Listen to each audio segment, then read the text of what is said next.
Nagsagawa ng inspeksyon ng LTO sa mga terminal sa Cubao bilang bahagi ng paghahanda sa inaasahang pagdagsa ng mga biyaherong uuwi ng kani-kanilang probinsya ngayong Undas. Sa naturang inspeksyon, isa sa mga sinitaang mga bus na wala ng tread ang gulong at kulang sa ilaw.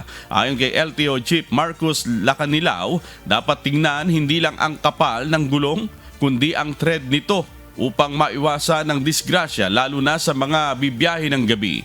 Samantala, nag-ikot din si Transportation Acting Secretary Giovanni Lopez sa Batangas City Grand Terminal at napuna ang kawalan ng maayos na ventilasyon at pasilidad para sa mga PWD. Sabi ni Lopez, dapat masiguro ang pagsunod sa pamantayan ng gobyerno para sa kaligtasan at kaginhawaan ng mga pasahero. Hindi naman po base sa previous experiences nyo po. Base po yan sa patakaran ng gobyerno. So, we have to check it also with LTFRB for compliances po. Hindi po yan sa kung anong karanasan ng ating mga operators. Kung ano po yung dapat sa kanararapat.